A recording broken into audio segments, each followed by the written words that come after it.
At Christmas dinner, my son announced, "You are a burden. We want to live without you." I sat there dumbfounded, looking at the festive table, where the burnt chicken was still smoking. My mistake. These words hit me like a knife, because I had given everything for them: my house, my business, years of my life. But that moment was not the end, but the beginning. They thought they had gotten rid of the burden, but they had no idea what terrible consequences awaited them. Before we continue, please subscribe to the channel and let us know where you are listening in the comments. I should have known something was wrong when Haley barely looked up from her phone as I entered the kitchen. Christmas music drifted from the living room. Silent Night, playing softly through the speakers I'd bought them last year. The dining room table gleamed with her grandmother's china, red and gold ornaments catching the light from the chandelier. Everything looked perfect. Too perfect. "Need help with anything?" I asked, rolling up my sleeves. The kitchen smelled like cinnamon and sage, holiday spices that usually made me feel at home. Today they felt foreign. "Just keep an eye on the chicken," Haley muttered without looking at me. "Timer goes off in 20 minutes. I nodded, grateful for something useful to do. The last few months had been difficult, walking on eggshells, trying to stay out of their way in the house I'd helped them buy. But this was Christmas, family time. Surely things would be different today. The timer's shrill cry jolted me from my thoughts. I'd been watching the snow fall outside, remembering other Christmases when Logan was small, when he'd burst into the kitchen asking if Santa had come yet. When I opened the oven door, black smoke billowed out like a warning. "Oh no! Oh no!" I grabbed the pan, but it was too late. The chicken lay there, blackened and ruined, looking like something from a disaster movie. The smoke detector began its piercing wail. "Kenneth!" Haley's voice cut through the chaos. "What did you do?" "I'm sorry. I fumbled with the smoking pan, trying to salvage something, anything. Maybe we can cut off the burnt parts?" Her face went cold. Not angry, cold. "Great. Just great." Logan appeared in the doorway, his expression shifting from curiosity to disgust in seconds. "Seriously? You burned Christmas dinner?" "I can fix this," I said, my voice cracking. "I'll go buy another chicken, or we can order something." "Don't." Logan's voice was flat. "Just don't." We sat at the beautiful table anyway, the charred remains of the chicken like a centerpiece of failure. I kept apologizing, trying to make jokes about my cooking skills, but the silence grew thicker with each passing minute. Haley picked at her mashed potatoes. Logan stared at his plate like it personally offended him. "This burned chicken," Logan said finally, his voice carrying the weight of something much bigger than ruined meat, "is just the last straw." My fork trembled in my hand. "Logan, You've become a burden to us, Kenneth." The words hit me like physical blows. "We want to live without you." The room seemed to tilt. Christmas music still played in the background. Joy to the world. But the words felt like mockery. I looked at Haley, hoping for some sign of disagreement, but she nodded along with his statement. "That's right," she said, her voice steady as ice. "We need our space, our privacy. We're adults, and we shouldn't have to take care of you." Take care of me? I'd sold my business, my house, given them everything so they could have this perfect life. And now I was the burden? "I don't understand," I whispered, my voice barely audible above the cheerful carols. I thought we were family." Logan's laugh was bitter. "Family doesn't mean we have to sacrifice our happiness for yours." I sat there, fork suspended halfway to my mouth, watching them eat as if they'd just discussed the weather. The Christmas tree lights twinkled in the next room, all those gifts underneath wrapped in shiny paper and ribbons. I'd bought most of them. The burnt chicken grew cold on my plate as Silent Night played again, the holy words floating through air thick with betrayal. I found myself in my room without remembering how I got there. The house had gone quiet, except for the muffled sounds of dishes clinking downstairs. Logan and Haley were cleaning up, their voices low and casual, as if they hadn't just shattered my world over dinner. On my nightstand sat a framed photo from 3 years ago, Logan's housewarming party. We were all smiling, arms around each other, champagne glasses raised. I looked so proud in that picture, so certain I'd made the right choice. The man in that photo had no idea what was coming. I'd built Watson Construction from nothing, spent 40 years turning it into something substantial. When Logan called that spring day in 2021, voice tight with frustration about housing prices, I didn't hesitate. Not for a second. "Dad, we found the perfect house," he'd said. "But the market's insane. We need 450, and we're short by 200,000. I remember sitting in my office looking at the company logo on the wall. Watson Construction, established 1981. Built to last. Built to provide. I'd called my lawyer that afternoon. "You're sure about this?" Jim had asked, reviewing the sale documents. "This is your life's work, Kenneth." "My son is my life's work," I'd replied. Those first months living with them had been good. Logan would ask my opinion about home improvements, and I'd feel useful again. Haley would invite me to help with grocery shopping, and we'd laugh about Logan's terrible eating habits. I had a purpose, a place. But slowly, things shifted. My suggestions became interruptions. My stories became boring rambles. My presence became inconvenient. "Kenneth, we're having friends over tonight," Haley would say, not quite looking at me. "Maybe you could find something to do." I started eating breakfast at 6 instead of 7 before they came downstairs. I'd take long walks around the neighborhood, killing time until I felt safe to come home. I'd developed a whole routine designed to make myself invisible in the house I'd helped buy. The photo seemed to mock me now. That confident man who'd sold everything to help his son. What would he think of me now, hiding in my room like an unwanted guest? I could hear them talking downstairs, their voices mixing with the sound of running water. Were they discussing me? Planning their next move? Or had they already forgotten about the scene at dinner, moving on with their lives while I sat up here, drowning in memories? I picked up another photo. Logan as a boy, maybe 8 years old, wearing a hard hat at one of my construction sites. He'd been so proud to be there, so excited to help Daddy build houses. Where had that little boy gone? The house creaked around me, settling into the night. I checked the clock. 11:47 p.m. Christmas was officially over. I should try to sleep, hope that tomorrow would bring an apology, some explanation, some way to fix this. But as I lay down, still in my Christmas sweater, I heard something that made my chest tighten. Laughter. Logan and Haley were laughing about something downstairs, their voices light and carefree. The sound drifted up through the floorboards like a knife, cutting through any hope I'd managed to hold on to. They weren't worried about me. They weren't sorry. They were relieved. I woke up with Christmas morning optimism clinging to me like a stubborn dream. Maybe yesterday had been a nightmare brought on by too much wine and holiday stress. Maybe Logan had just been having a bad day and we could talk it through like adults. I made coffee the way I always did, strong, with just a touch of cream. The kitchen felt peaceful in the early morning light, snow still falling outside the window. I set 3 places at the table, arranged the newspaper beside my cup, and tried to pretend my hands weren't shaking. The coffee tasted bitter, but I forced myself to drink it. Normal routine, normal morning.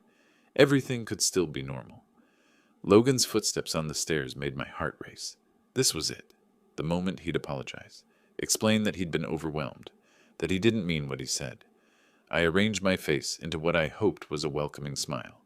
He appeared in the doorway, hair messy from sleep, wearing the pajamas I'd bought him for Christmas. For a split second, I saw the little boy who used to run to me for protection during thunderstorms. Then his face hardened, and that boy disappeared forever. "Why are you still here?" His voice was flat, matter-of-fact, like he was asking about the weather.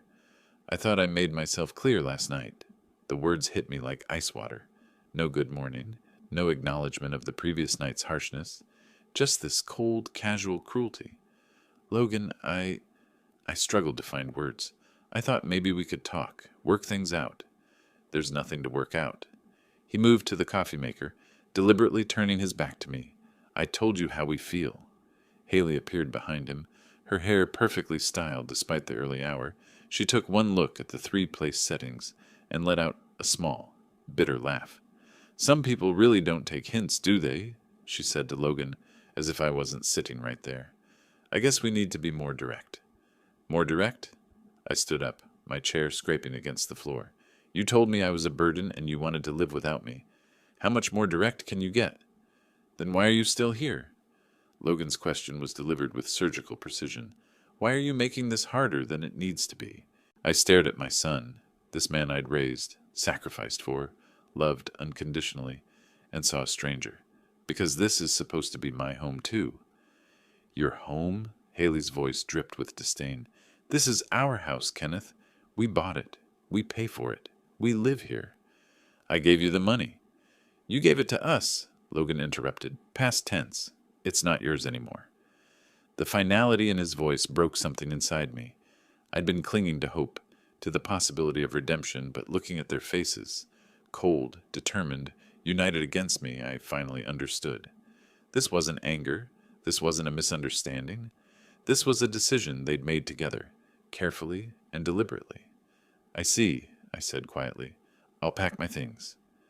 Neither of them tried to stop me as I walked to my room. My suitcase sat in the closet, dusty from 3 years of disuse. I filled it methodically. Clothes, toiletries, my father's watch, a few photos, my entire life reduced to one bag. At the front door, I paused for one last look at the house I'd helped buy. The living room with its perfect Christmas tree, the dining room where we'd shared so many meals, the kitchen where I'd made coffee every morning for 3 years. None of it was mine anymore. Maybe it never had been. Through the kitchen window, I could see Logan and Haley watching me. They didn't wave. They didn't come to say goodbye. They just watched, waiting for me to leave. I stepped outside into the cold December morning, my breath forming clouds in the frigid air. The door closed behind me with a soft click, but it sounded like a gunshot. I was homeless. At 62 years old, I was standing on a sidewalk with everything I owned in one suitcase. Nowhere to go. The cold bit through my coat as I stood on the sidewalk, suitcase handle growing slick in my sweating palm. December 26th in Davenport, Iowa, 23 degrees and falling. I needed to move, needed to think, needed to find somewhere warm before my fingers went numb. Hotels were expensive, and I'd need something long-term. Apartment hunting would take weeks, deposits and credit checks and explanations about why a 62-year-old man was suddenly homeless. The magnitude of my situation hit me like a physical weight. Then I remembered Richard Morrison. Richard had been my business partner for 20 years, the steady hand, my ambitious vision. When I sold Watson Construction, he'd bought out my half and kept the business running. We'd stayed friends, but life had pulled us in different directions. When was the last time we'd spoken? September? October? My pride warred with necessity as I pulled out my phone. How do you explain to someone that your own son threw you out on Christmas? How do you make that sound like anything other than pathetic? The phone rang 3 times before his familiar voice answered. Kenneth, Merry Christmas, buddy. How are you? Richard, my voice cracked. I need help. The warmth in his voice shifted to concern instantly. What's wrong? Are you hurt? No, I'm standing outside Logan's house with a suitcase and I don't have anywhere to go. Silence. Then, what happened? They asked me to leave. Yesterday. They said I was a burden and they wanted to live without me. Jesus, Kenneth, are you serious? I wouldn't joke about this. Of course you can stay here. Come over right now. Do you need me to pick you up? No, I'll get a taxi. Thank you, Richard. I'm sorry to... Don't apologize. Just get over here. Sarah's making lunch. The taxi ride through familiar neighborhoods felt surreal. I'd driven these streets for decades, building houses, creating homes for families. Now I was homeless myself, watching the world blur past through salt-stained windows. Richard's house looked exactly the same. Modest brick, colonial, well-maintained but not flashy. He must have been watching for me because the front door opened before I could knock. Kenneth! He pulled me into a hug, and for a moment I felt human again. Come in, you're freezing. Sarah appeared with a mug of hot coffee and a concerned smile. We made up the guest room. It's not much, but it's warm and private. The room was small but perfect. Single bed, dresser, window overlooking their backyard, clean sheets, a reading lamp, a sense of sanctuary I hadn't felt in months. Now, Richard said, sitting on the bed's edge while I unpacked, tell me what really happened. I found myself explaining the whole story, the burned chicken, Logan's cold declaration, Haley's cutting remarks, the morning's final confirmation. Richard's face grew darker with each detail. Your own son, he said quietly, after everything you did for him. I keep thinking I must have done something wrong, I admitted. Maybe I was too involved, too present. Maybe I really was a burden. Bullshit, Richard's voice was firm. You sold your business to help him buy that house. You gave him everything. And now I have nothing. You have this room for as long as you need it. You have friends who care about you. And you have options. More than you think. I sat on the bed, feeling the soft mattress beneath me, looking around at the simple but welcoming space. For the first time since yesterday's dinner, I could breathe without feeling like my chest was being crushed. Through the window, I could see Richard's backyard, the deck we'd built together 15 years ago, the garden where Sarah grew tomatoes every summer. Normal life, continuing on while mine had exploded into pieces. But I was safe now. Temporarily, maybe, but safe. The guest room felt like a sanctuary as I carefully placed each item from my suitcase into the wooden dresser. My father's pocket watch went on the nightstand, its familiar weight in my palm, a comfort I desperately needed. The photos found their place beside it. Logan as a baby, his first day of school, his college graduation. Memories of better times when love flowed both ways. My clothes still carried the scent of Logan's house, that expensive fabric softener Haley insisted on buying. Even now, cast out and forgotten, I was surrounded by reminders of the life I'd lost. My phone buzzed against the dresser top. Autopay alert, $89.99 charge to account ending in 4762. Spectrum Internet Services Logan Watson account. I stared at the screen, reading the notification twice, then 3 times. The amount, the service, Logan's name. The realization hit me like a physical blow. I sank onto the bed's edge, phone trembling in my hands. They'd thrown me out, called me a burden, made me feel like garbage, but they expected me to keep paying for their comfortable lifestyle. My mind began cataloging the automatic payments I'd set up 3 years ago to help them get established. Spectrum Internet, $89.99. DirecTV Premium, $134.50. ADT Security, $67. Netflix, Hulu, Amazon Prime, $45.98 combined. State Farm Home Insurance, $189. Utility Assistance, $125. Nearly $1,800 every month. For 3 years. I opened my banking app with fingers that no longer shook. They shook with purpose now. The automatic payments section showed the damning list. 12 different services, all for Logan's address. All draining my account monthly while I lived as an unwanted guest in my own son's home. Independence, I whispered to the empty room. They want independence. I started with the internet. Spectrum's website made cancellation surprisingly easy once you found the right buttons. Reason for canceling? I selected moving and typed, no longer residing at service address.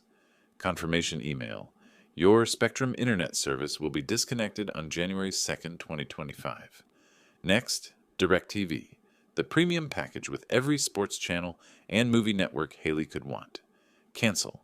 ADT Security, the system that made them feel safe in their perfect home. Cancel. One by one, I systematically dismantled the financial foundation of their comfortable life. Each cancellation felt like reclaiming a piece of my dignity, my self-respect, my power. The streaming services, home insurance, utility assistance, confirmation emails flooded my inbox like a digital avalanche of justice. My phone showed the final tally, $1,969.47 in monthly obligations canceled. Effective dates ranging from immediate to 2 weeks out, depending on each company's policies. I sat there holding my phone, surrounded by confirmation emails, feeling something I hadn't experienced since Christmas dinner. Control. Kenneth? Richard's voice called from downstairs. Lunch is ready. I looked at my reflection in the guest room mirror. For the first time in a week, I saw something other than a broken old man. I saw someone who'd just taken the first step toward teaching a very important lesson about appreciation. Richard's dining room felt warm and welcoming, family photos covering the walls, a table that showed the gentle wear of years of shared meals. Martha had prepared tomato soup and grilled cheese sandwiches, comfort food that made my chest tighten with gratitude. You look different, Richard observed, spooning soup into bowls. More centered, maybe? I made some financial adjustments upstairs, I said carefully. Martha passed me a sandwich. Sometimes taking control of what we can control helps us feel human again. Richard studied my face. Speaking of taking control, you remind me of Tom Bradley. Remember Tom? We worked together on that strip mall project 2 years back. I nodded. Tom had been a decent carpenter, quiet but reliable. Tom went through something similar with his daughter, Richard continued, settling into his chair. He'd helped her buy a condo downtown, moved in to help with expenses. 34 years old, and she treated him like hired help. What happened? I asked, though something in Richard's tone suggested this story had a purpose. Well, Richard's eyes took on a storytelling gleam. Tom was covering $800 a month toward her mortgage, plus groceries, utilities, her car insurance, the whole 9 yards. She and her boyfriend acted like he was this burden who cluttered up their space. Martha shook her head. Some people just don't know what they have. One Tuesday morning, Richard continued, Tom quietly canceled everything. No drama, no announcements, just stopped paying. I leaned forward, and 6 weeks later she was panicking. Mortgage payment bounced, car insurance lapsed. Electricity got cut off for 3 days. She had to pick up a second job at Target, and her boyfriend finally had to find real work instead of his freelance consulting. Did she figure it out? Richard's smile was satisfied. Oh, she figured it out, all right. Came to Tom crying, apologizing, admitting she'd taken him completely for granted. Begged him to come back. And did he? On his terms. Mutual respect. Shared household decisions. Appreciation instead of attitude. Richard took a bite of sandwich. Tom's living there now, happier than he's been in years. My heart was racing. How long did it take before she realized? The mortgage payment was the wake-up call, but Tom said the really eye-opening moment was when her fancy internet got cut off and she couldn't work from home anymore. Martha refilled my soup bowl. Sometimes people need to experience consequences before they can appreciate what they had. Richard was watching me carefully. Kenneth, what exactly did you do upstairs?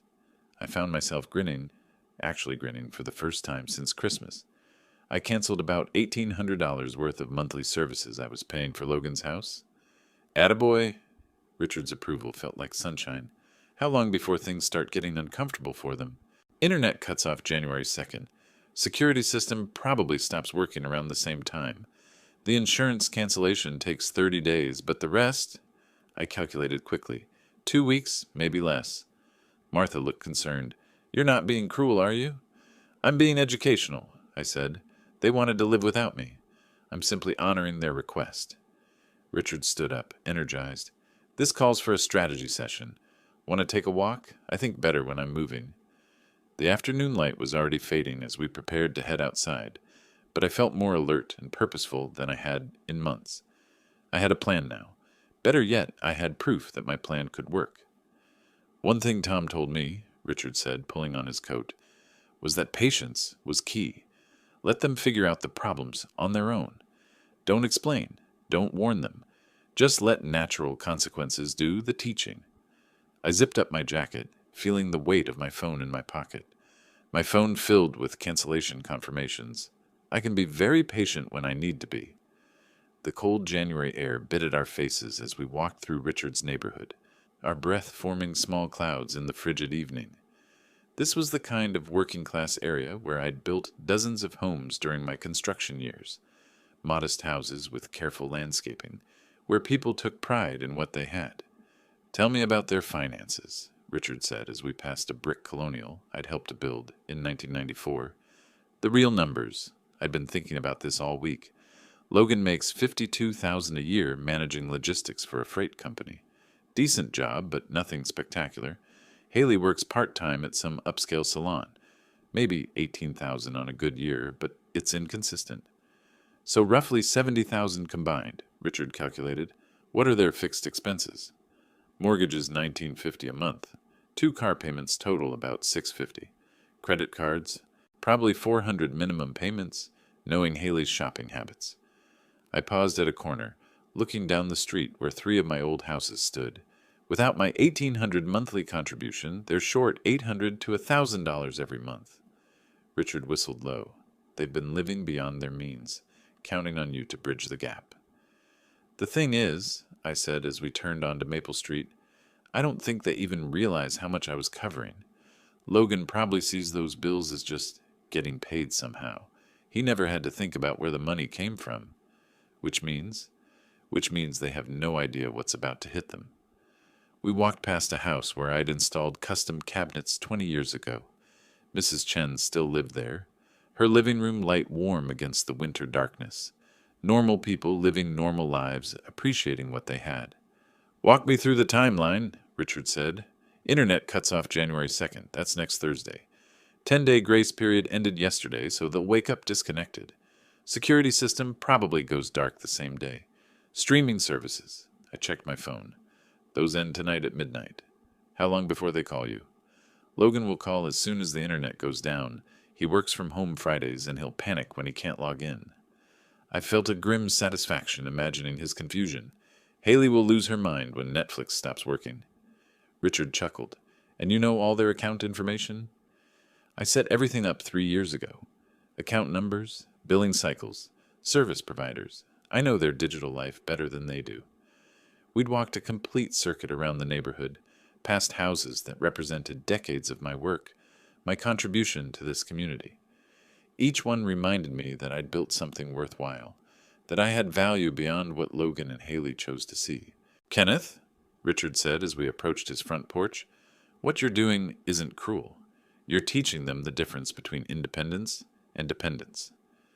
I keep telling myself that. It's true. They demanded independence while remaining completely dependent on your financial support. That's not independence. That's having your cake and eating it too. The porch light cast a warm glow as we climbed the steps. I felt calmer than I had in months, clearer about my purpose. This wasn't about revenge. It was about education, about consequences, about respect. My phone rang just as Richard reached for the front door. Logan's name appeared on the screen. I looked at Richard, who raised an eyebrow. "It's only been a week. Services aren't cut off yet." "Maybe he's calling to apologize," I said, though I didn't believe it. "Or maybe he's calling because something else went wrong and he needs Daddy to fix it." I stared at the phone, its persistent ringing cutting through the quiet evening. For 3 years I'd answered every call, rushed to solve every problem, provided it for every need. Tonight I let it ring. The voicemail notification appeared moments later. I turned the phone face down and followed Richard inside. "That," Richard said with approval, "was the right choice." But I could already feel the phone buzzing again. Logan wasn't giving up easily. 1 week later, I sat at Richard's kitchen table with my morning coffee and the Davenport Times, feeling more peaceful than I had in months. The past 7 days had passed quietly. No crisis calls from Logan, no dramatic emergencies requiring my immediate attention, just silence from the house I'd helped buy and the son I'd helped raise. The automatic payment cancellations had all processed.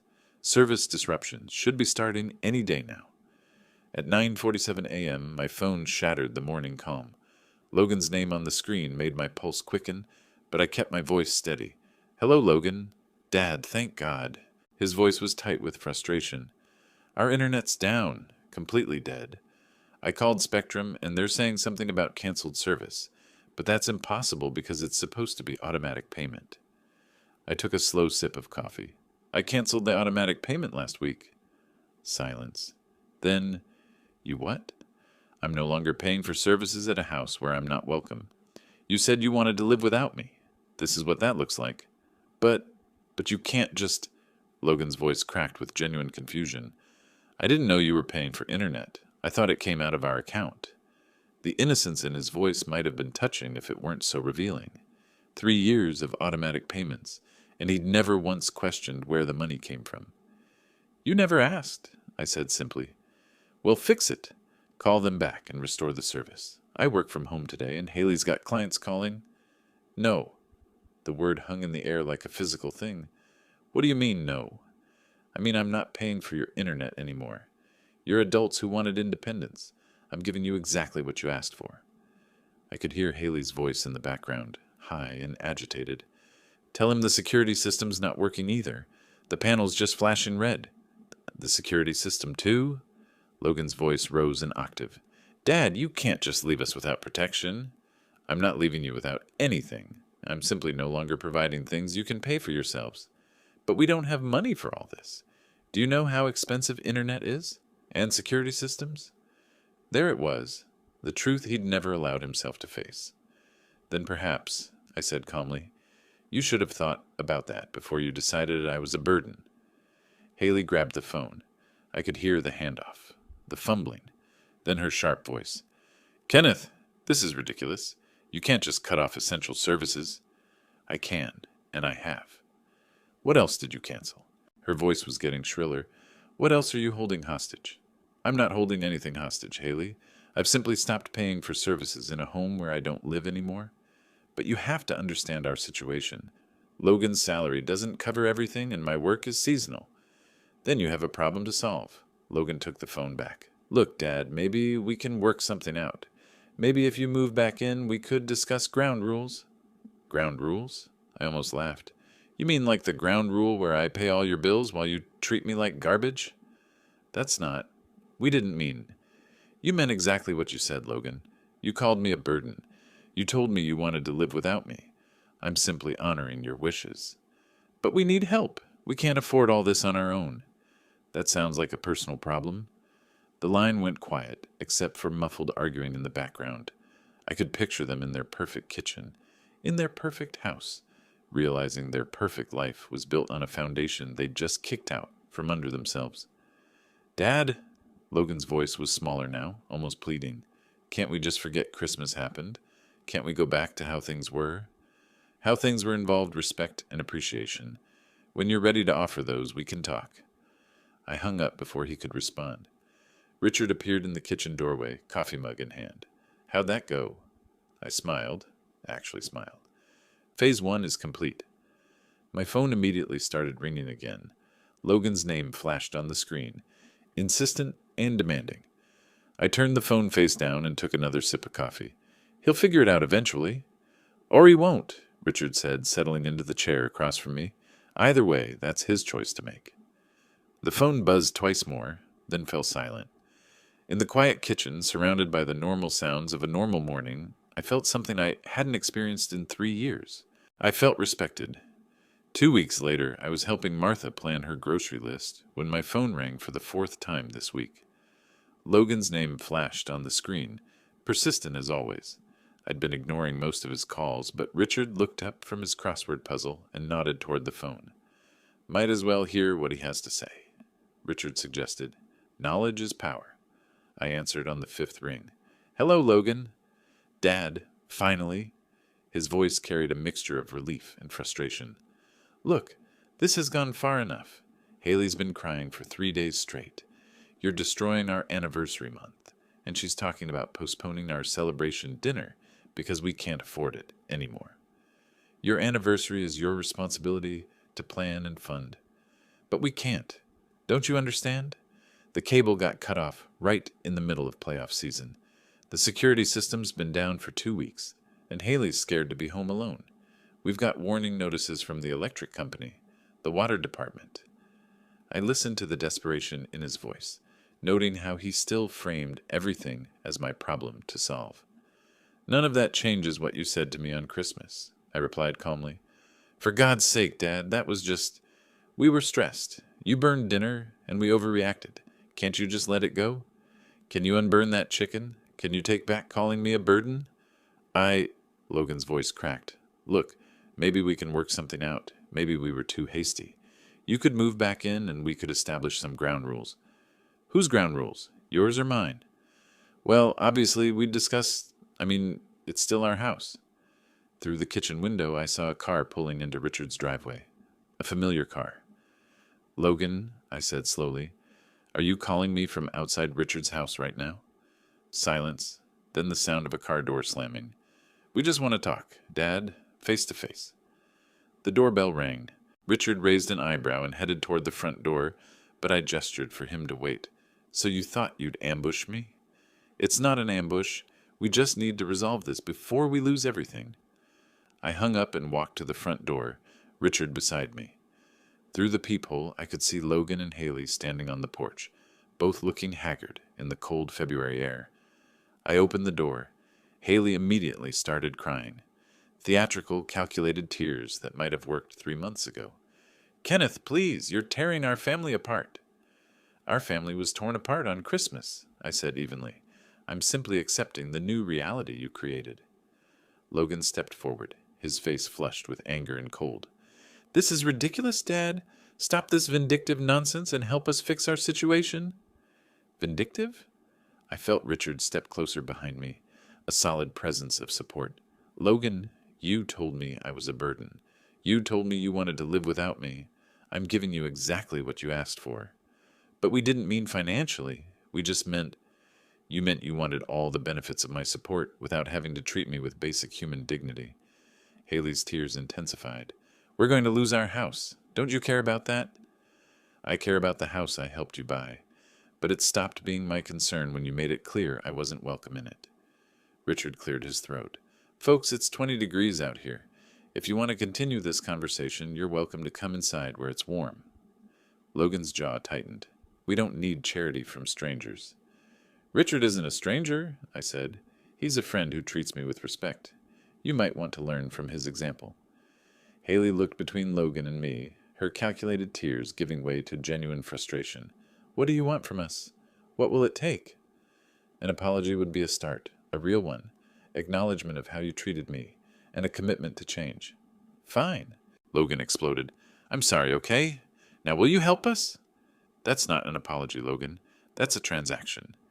They stood there in the cold, realizing their manipulation tactics weren't working.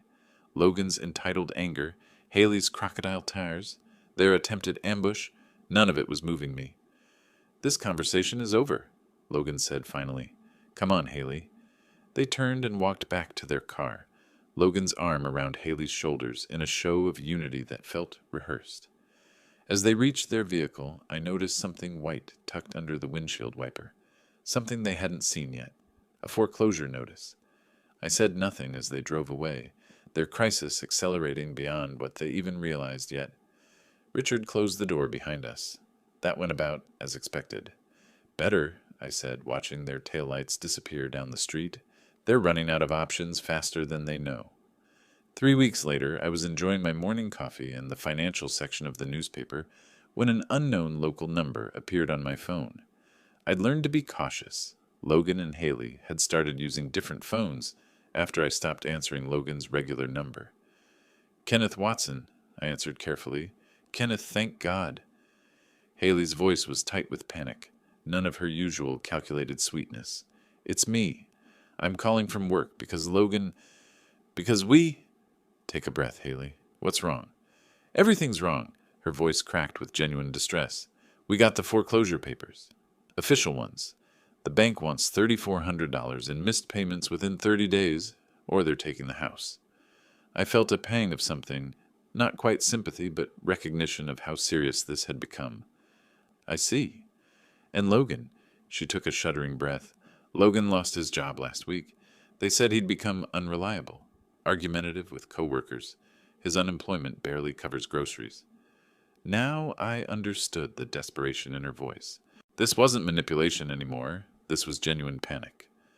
That's unfortunate, I said quietly. Kenneth, please. I know things got said, but we're going to lose everything. Our home, our security, our future. Logan's been applying everywhere, but with that reference from his old job. What exactly are you asking me, Haley? Help us. Save the house. We'll give you the master bedroom. I'll cook your favorite meals every night. You can make all the household decisions, whatever you want. For a moment, I felt the old instinct to rush in and fix everything, but Tom Bradley's story echoed in my mind, along with Richard's wisdom about consequences and respect. Here's what I need, I said slowly. A genuine apology from Logan. Not I'm sorry, or I'm sorry you felt that way. A real acknowledgement of what he said and how he treated me. Okay, yes, he can do that. I need a written agreement about how I'll be treated in that house, as an equal family member, not as a burden or a guest. Yes, absolutely. I need complete financial transparency. I want to see your budget, your debts, your income. If I'm contributing to this household, I have a say in how money gets spent. Silence on the other end. Then, Kenneth, that seems Invasive. Invasive? I almost laughed. Haley, you're asking me to save your house. I think I'm entitled to know where my money would be going. But our privacy? Your privacy was forfeit when you decided to treat me like garbage while expecting me to fund your lifestyle. I could hear her breathing heavily, wrestling with the reality that she couldn't have it both ways anymore. And there would be a probationary period, I continued. I help with this immediate crisis, but future support depends on how you both behave. One more incident like Christmas, and I'm done permanently. Those terms are really controlling, Kenneth. Those terms are respectful, which is more than I got from either of you. But we don't have time for negotiations. The foreclosure deadline is in 4 weeks. Then you'd better start working on that apology. The line went quiet, except for the sound of salon noise in the background. Hair dryers, conversation, normal life continuing while Haley's world crumbled. You know what the neighbors are saying, she said suddenly, her voice bitter. Mrs. Patterson asked why the security company truck hasn't been around. The Hendersons noticed our lawn service stopped coming. Everyone can see Logan's car in the driveway all day because he doesn't have a job to go to. Embarrassing, I agreed. This is our life, Kenneth, our reputation, our standing in the community. Then perhaps you should have thought about that before you destroyed our family relationship. You're really going to let us lose everything over hurt feelings? I'm going to let you experience the consequences of your choices. There's a difference. She hung up without another word. I sat there holding the phone, staring out Richard's kitchen window at the snow-covered yard. A part of me felt sorry for them. I'd never intended for Logan to lose his job, but a larger part recognized this as exactly what they needed, a clear understanding of how the real world works when you don't have someone else covering your mistakes. Richard wandered into the kitchen, coffee mug in hand. That sounded intense. They're about to lose the house, I said. Logan lost his job. Reality is hitting hard. And how do you feel about that? I considered the question honestly. Like a teacher watching students learn a difficult but necessary lesson. Richard smiled and raised his coffee mug in a small salute. Tom Bradley would be proud. 1 week later, I was helping Richard repair a section of fence in his backyard when I heard a car door slam in the driveway. Richard and I looked up from our work, and I felt my chest tighten when I saw Logan approaching through the gate. He looked terrible. Unshaven, wearing a wrinkled shirt I recognized from Christmas Day. Dark circles under his eyes like he hadn't slept in weeks. This wasn't the arrogant man who'd thrown me out. This was someone who'd been broken down by circumstances he couldn't control. Dad, he said quietly, stopping a few feet away. No demands, no accusations. Just my name, spoken like a question. Richard straightened up, hammer in hand. I'll be inside if you need me, Kenneth. No, Logan said quickly. Stay, please. I want someone to witness this. I set down the fence post I'd been holding. Witness what? Logan's hand shook as he pulled a crumpled paper from his pocket. The foreclosure notice. It's final. 21 days to pay or we lose everything. Where's Haley? Gone. His voice cracked. Moved in with her sister 3 days ago. Said she wasn't going to watch our life fall apart because I couldn't fix things with you. I studied my son's face, seeing the exhaustion, the defeat, the first genuine emotion I'd witnessed from him since childhood. Logan, why are you here? Because I need to tell you something I should have said months ago. He took a shuddering breath. I was wrong. Completely. Totally wrong. About what, specifically? About calling you a burden. About treating you like you were in our way. About taking everything you did for us and acting like it was nothing. Richard continued working quietly, his presence providing the witness Logan had requested. Go on, I said. I've been trying to find work for 3 weeks. You know what I learned? Nobody wants to hire someone whose last employer says they became difficult and unreliable. I thought I was so important at that company, but they replaced me in 2 days. Logan sat heavily on Richard's picnic table, looking older than his 35 years. And the bills? Jesus, Dad, I never realized how much you were covering. The house payment alone is more than half my old salary, and then there's insurance, utilities, food, gas, car payments. How did you manage it all? By budgeting carefully and prioritizing what mattered.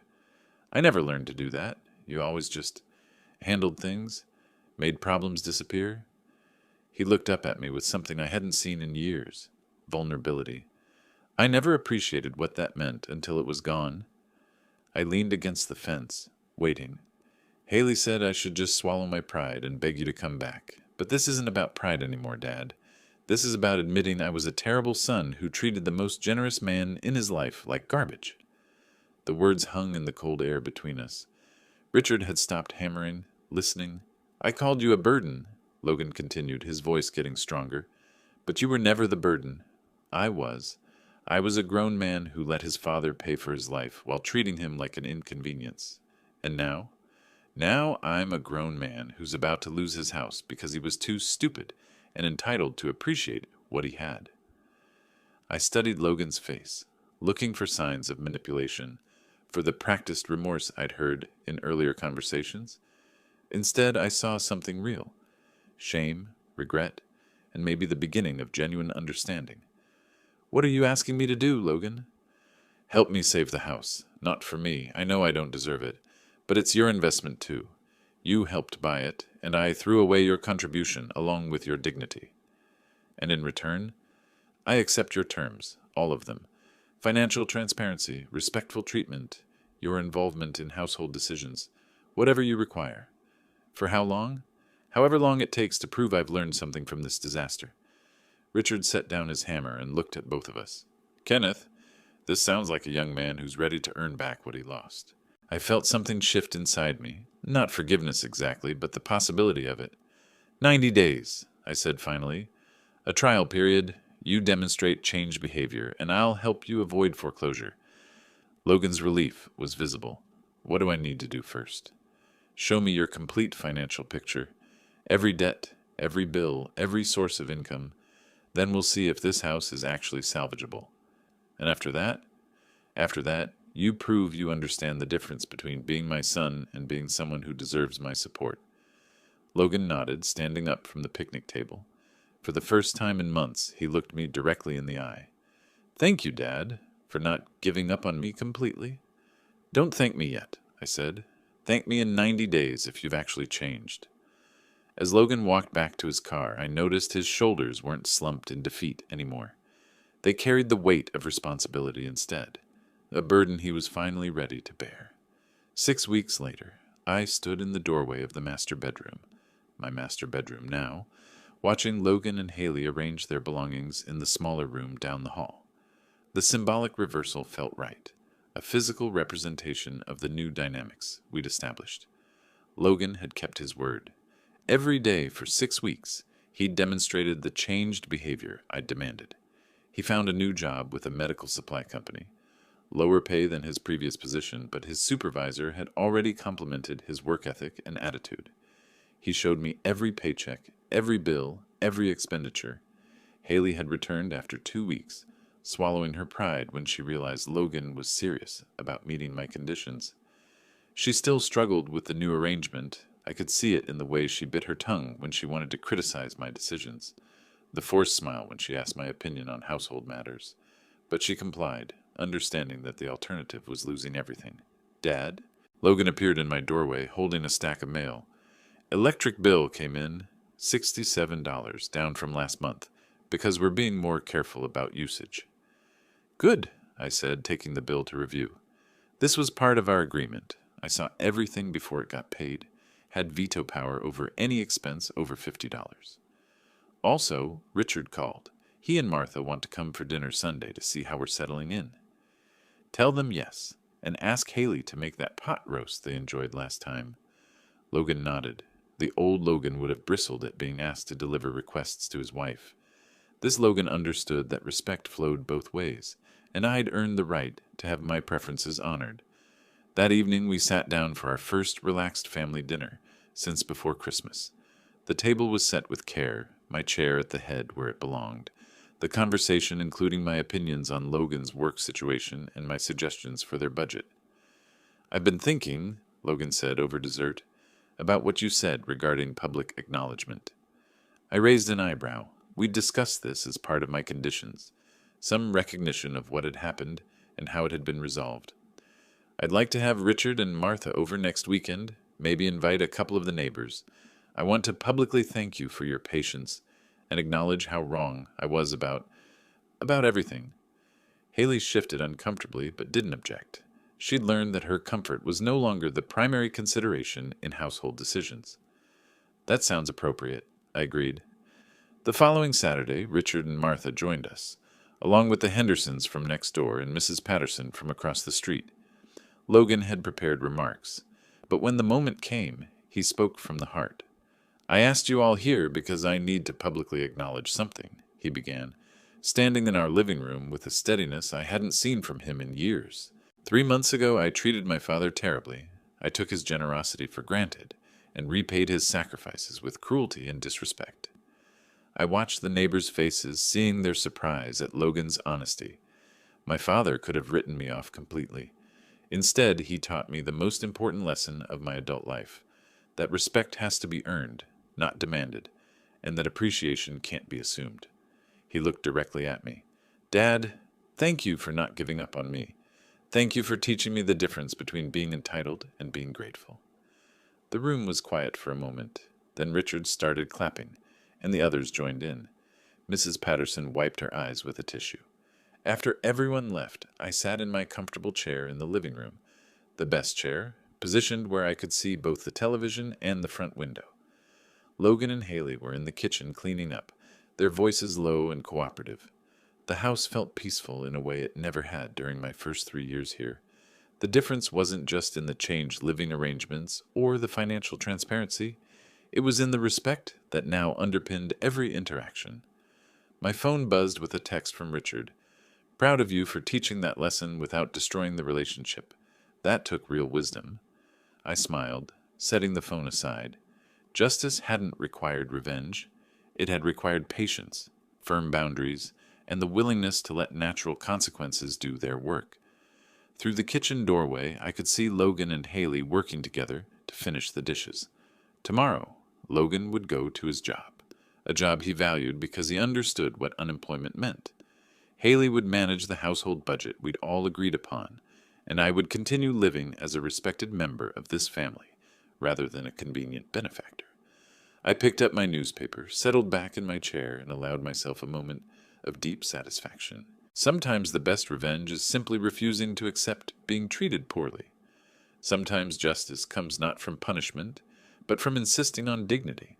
The house was quiet now, filled with the comfortable sounds of a family that had learned, finally, how to value what they had. And that was worth more than any revenge I could have planned. If you liked this story, please like this video, subscribe to the channel, and share your impressions of this story in the comments. To listen to the next story, click on the box on the left. Thank you for watching.